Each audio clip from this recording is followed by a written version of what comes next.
PC Tinker tells me you have info on the Lauren Bolton case. Yes. What is it? Lauren was an accountant. Sorry? Yeah, she had an Ovid's account. Yeah. We're aware. What, really? Yes. We can't locate her phone, but we managed to access the bank account, and besides which, Ryan Connor came in and told us. Oh, right. Why didn't you tell me this earlier if you knew? Look, I get that you want to be loyal to your friend, but this isn't the time to be holding back information. No, I know that. I think I'd like to talk to you and your friends. Why? It's nothing to be alarmed about. I just want to ask about the last time you saw Lauren. Thanks for waiting. And just to reiterate, you're not in any trouble. Makes a refreshing change. I'm sure. So, from what I can gather, Lauren had a secret boyfriend. Yeah. But none of you met him. No, hence him being a secret boyfriend. She didn't mention his name? Anything else about him? No, and I'm not really sure how many different ways I can tell you that he was a secret boyfriend. Oi, less of the lip. Sorry. Were you ever there when she spoke to him on the phone? Did you hear his voice? No, sorry. How do you know he exists, then? Well, I actually didn't think he did at first. And then I saw she'd keep getting these texts from him, and her mood would totally shift when she did. Well, we now know Lauren had an Ovid's account, perhaps. She was getting messages from clients. Clients? What's she, like a prosy? Sex worker. Yeah, that's what I said. What's she? No. Who's told you that? Who's told me what? Well, that there was no secret boyfriend, that Lauren was a sex worker. I mean... Max, they're just asking questions. Yeah, and they're the wrong ones. Look, this boyfriend definitely existed. And he's the one that you need to be chasing down, okay? I think Lauren was scared of him. What makes you think that? Just sort of the way she'd react when he texted, and then Bobby said he'd actually hurt her. I mean, you really should be speaking to him as well. Yeah, we're doing that. I promise we're ruling nothing out. Right, okay, and you need to speak to Daniel Osborne as well. Why is that? Well, because I think it's him. I think he's the secret boyfriend. This is a really serious allegation you're making, you know. I know. And I am not making it lightly. I thought you and Daniel were all right now. Yeah, we are. It's got nothing to do with the past. It's just... I really care about Lauren. She's a good friend. I've been getting weird vibes from her and Daniel for a while now. What kind of weird vibes? I've seen them talking in private when they don't think anyone is looking, and it is intimate. Anything else? Yeah, she seemed edgy when she was talking about tutoring. Edgy? Yeah. Yeah, the last time I saw Lauren, I commented on how dressed up she was to go to one of her tutoring sessions. And she got really angry with me. Like, told me to shut up. And this was the 19th of February. And she told me that they had a tutoring session that night. But he said she was making it up. And he was tutoring her for free, by the way. I mean, that's a red flag, right? I don't know. He's a total sleaze. Well, Max. Right, he is. He is. And you know, he's got this thing for blondes. Sinead, Bethany, that sex worker, Nikki. Yeah, I will do. Okay, thanks, bye. Who's that?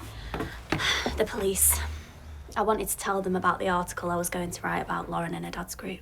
You don't really think they had something to do with her going missing, do you? Oh, well, maybe not, but it's worth ruling out, isn't it? What do the police say? They're going to come round and take a statement. What's up? Nothing. Just finding all this really weird. Clearly, Lauren was a troubled girl and she got up to some dodgy stuff. Hello? Yeah, come on. I'm still just kind of hoping that she's just going to come back. Make fun of us for making such a big deal out of her. Was that just wishful thinking? Who's that? Craig. Hiya. Hey. Sorry to bother, yeah. Are you here to talk about Lauren? Yeah. That's quick. I only called a minute ago. Sorry? You're here to take a statement, aren't you? Oh, no, actually, it's you I'm here for. Me? Yeah, dear Swain, I'd like to ask you a few questions down at the station. Oh, right. Yeah, of course. Why? It'll just be because I was a tutor. Nothing to worry about.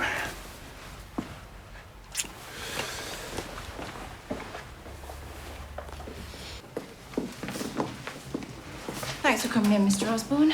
Want to take a seat?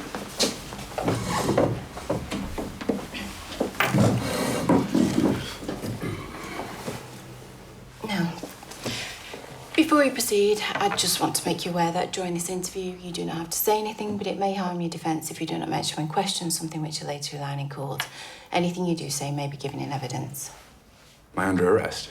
No. You're not under arrest. You may leave at any time. And you have the right to free and independent legal advice, which I understand you've waived at this time. Yeah. Great. Okay. So, how do you know Lauren Bolton? I don't. Not very well, anyway. You tutored her, right? Yeah. English lit. She went to get a GCSE. How much do you charge for tutoring? Nothing. She was a bit strapped for cash at the time. How did she pay you then? Another way, perhaps? Like what? No. Absolutely not. Did you ever receive or transfer money to Lauren Bolton? I don't know.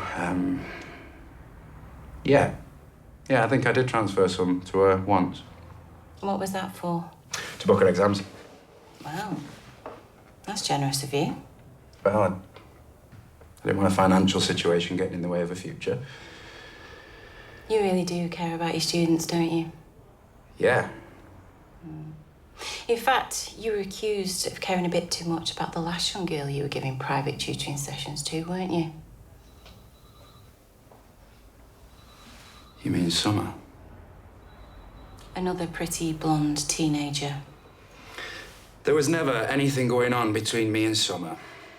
And what about with Nikki Wheatley? What's she got to do with this? Well, it's been suggested Lauren dabbled in a bit of sex work for some extra income. No. No, she's just a kid. And Nikki Wheatley's also a sex worker.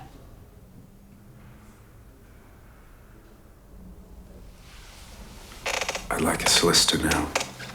Please. Interview resumed at 1600 hours. Now joining us in the role of legal advisor.